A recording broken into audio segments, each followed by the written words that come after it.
Welcome to another edition of 42 Straight Years In. On my crackhead update, uh, my old lady finally finished up her work online. Because the company she working for, they working from home. So we walked over to J.W. Ray Park, and she going to play tennis. And lo and behold, as usual, there's a super cripple sitting there. Now he got on all blue. I mean blue, everything is blue. Even the face on his watch is blue. And he's man, you know any good gunsmith around here, man? I can take my gun to. I said, man, I don't know nothing about no gunsmith. I say, you can go online and find all that information out. You got a smartphone now. I say, he'll tell you what a gunsmith, what a gun store is at. So I don't deal in guns. He said, man, oh my mama, man, I need to get my gun fixed, man. You know what? I don't even believe that song. I don't even believe he got a gun. I don't believe it. Well, anyway, he kept saying, man, I know they're trying to get me. They're going to do another drive-by on me. He claimed that they done came by and shot his house up. Now, in this neighborhood here, it's a lot of bloods. He just not running into them. Man, there's plenty of them. And by him live right by the park, he can look out his apartment and see who's out in the park, and he know whether to stay at home or to walk over. Just do is walk across the street. So he don't ever come at that park when all them bloods over there hooping and sitting around and talking. He don't never show up. But he swear they trying to kill him. He said, man, oh my mom, man, I got a guy. I said, well, just go buy another gun. He said, say, man, they won't sell me no gun. They know what I'll do. They know the police chief done told them what I'll do. They know what I'll do, man. Oh my mama, man, I'll kill somebody for real, man. I'm from Cali. I ain't one of these Texas dudes. I done heard that California shit so much. Come on, man. Come on, dude. You hungry fuckers out there, that's why you bringing your hungry asses over here. Come on, man. That's my crackhead update. Y'all know what it is. Get your shanks out, and let's get ready to ride.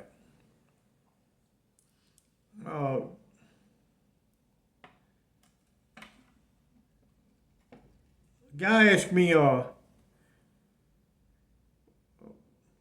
about sex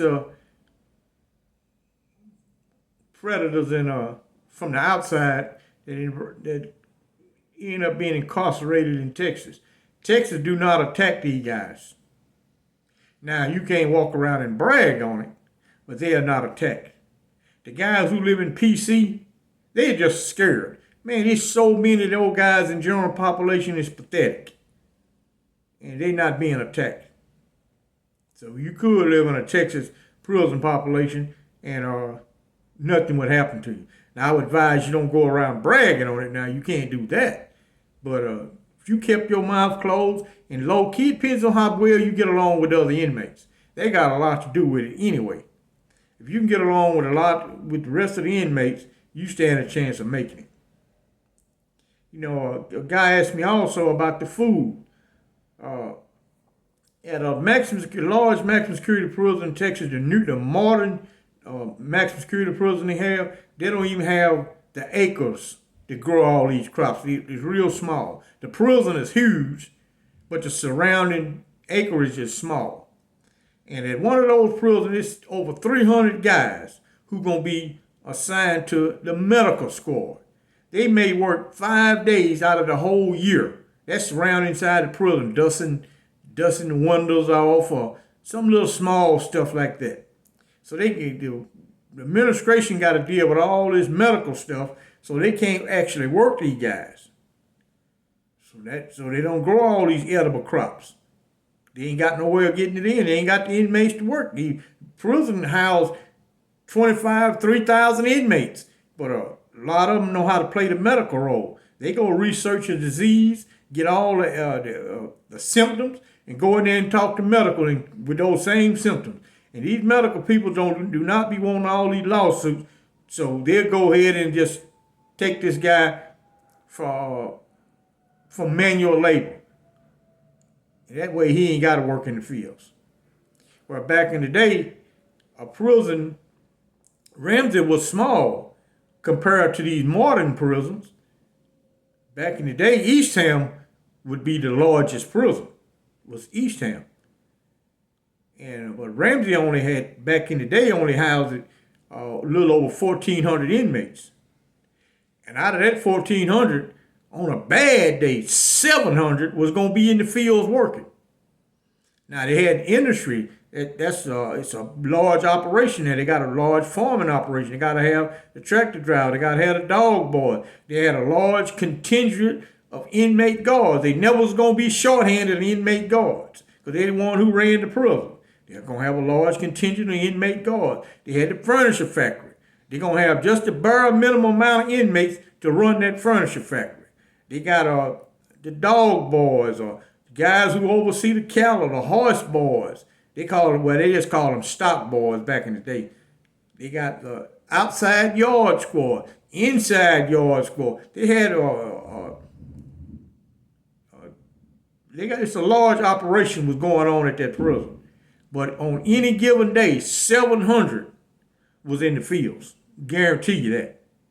That's a minimum of 700 is out in the field. Plus, at these hardcore prisons in Texas, they didn't put emphasis on going to school. They only did that at prison that housed young guys. If you was under 25 and your EA score, yes, your education equivalent score was a certain point, you had to go to school. Only for a half a day out of the whole week. They wanted field hands. They didn't give a damn about no school. Same way when I was in the college program. Now college, if you in college, you don't go to work in no field. You don't go to work nowhere. That's your job assignment. It's the college. Back then, we didn't. They didn't play that bullshit. I had to work in the field all day and go to college at night on my time, not on their time, on my time. Also, the modern wardens, the food don't be so good because all it takes is a phone call. Contrary to what people believe, the unit warden can make the food good or he can make it bad. It's up to him. All it takes is one phone call from him and you're going to eat better. Now, if they feed, say for instance, they got fried chicken, it almost be a riot behind that fried chicken because they don't get it on a regular. Where back in the day, we got fried chicken twice a week. That was no delicacy. We got it twice a week. And they gave you half a chicken. Not just a drumstick and they cut it a chicken in half and fried it, and that's what you got on your plate. Along with your French fries, or tater tots, or salad, or dessert, and some more sides. We ate good. Now, if they feed fried chickens, it's going to take all day to feed. So that's going to knock out a lot of the other programs they got. Guys need to go to trade school. They ain't going to be able to open the trade school up because they still feeding chow. Now it's count time. They done went way past the count time or worrying about getting chow fed. So I done heard a lot of the wardens complain, damn, we got to stop feeding them like this. Maybe they can hurry up and eat and get on out here. That's the way these modern wardens think. They don't want no inmate to live a life of luxury. You know, in Texas, an inmate could live a luxurious life in prison. It wouldn't cost the taxpayers nothing. The little small things that inmates want don't cost the taxpayers anything. Now, they just passed a law to give air conditioning. Over a 7-year period, they're going to phase in air conditioning. But that has got to be wrote in the budget, specifically stating that money is for air conditioning. And knowing Texas, I can just imagine how that's going to work out. That money going to get appropriated to other programs. I can guarantee you that. Eventually, all the prisons will be air conditioned. But see, without air conditioning, that hurt the staff also. Man, some of them females, I see them come on them cell block, man, it's so hot. Man, they about to fall out, they got to go up on 3-row. And don't even be at Cofield where you got to go on 4-row. Oh, man. It is so hot up there, it's pathetic. And a lot of time, man, guards, they stay up at the desk with the fans blowing on them, and they don't never come down and supervise the inmates. Well, the inmates don't want to see them no way, but a lot of guys get their ass tore off the bone because there's no guard nowhere around. You know, most of the new prisons all got cameras. There's a lot of time nobody is monitoring those cameras, but if something happened, they can go back and rewind the camera and see what actually happened. They can look at all the cells, who went in what cell. They can get all that information and figure out who assaulted this guy. Now, all the modern units has camera system. Everywhere you go, they can track you in that person. But they don't have people monitoring no cameras 24/7 because they always short of staff. No prison is fully staffed. On any given day, they always shorthanded. And a lot of the prisons is out in the boondocks. They don't even get recreation. They'll say shorthanded. We short of staff today, so there's no rec. Sometimes that might go on for a whole week. I've seen it go on for 2 weeks. No recreation. Shortage of staff. Yeah, I had a partner, man, guy I was raised up with, man. He come back and forth to prison. Man, he had been to prison 6 times. Always, he never gets more than a 6-year sentence. And back then, you had 6 years, you ain't gonna be in prison but a minute, you was gone. They wasn't gonna keep you. Non-violent, oh no, you going home. Anyway, I used to try to tell him, me and him was talking, I tried to tell him, hey man, Dallas County is not gonna keep letting you make it. Eventually, they're gonna use the enhancements and declare you a habitual criminal and give you a life sentence. That's the game Dallas play. They ain't gonna keep letting you go in and out, just keep getting convictions, and they don't give you maximum punishment. So he came up with the wise idea of start selling stimulated controlled substance. He had people calling the cops on him. He done burned these people for their money, even though it was a drug deal. He sold them some bunk dope. They would call the cops trying to get their money back. Ain't nothing the cops can do. But anyway, they had changed the law. Made it sale or possession of a stimulated controlled substance. Whatever you purport that stimulated controlled substance to be, that's what it is. If you approach someone and say, hey, I got 2 ounces of heroin, but it can be brown sugar. Under the eyes of the law, that brown sugar is a stimulated controlled substance, and it is heroin. And carry the same penalty as the actual drug. So he burned undercover cops, and they went ahead and indicted him anyway and gave him a life sentence. Man, I seen him, I was at the retrieve unit, which the name changed several times. It always had been the retrieve unit, and it changed to the Wayne Scott unit. It's not even a prison now. It's no longer a prison. Anyway, I was coming down the hallway, and here Junebug is. They done got it. Life sentence. First thing he asked me, hey man, you still go to the law library? Now, I always took everything with a grain of salt. These guys go home, and you supposed to be their homeboy and they buddy, man. They don't write you. They don't go by and check on your family. I took all that with a grain of salt. I ain't going to give you the time of day. And guys always tell me about Lion Willie. When Lion Willie was in prison, my mother looked out for him. She sent him and put money on his account. But she know this guy ain't robbed and killed nobody. Anybody who would know him, know he ain't did no shit like that.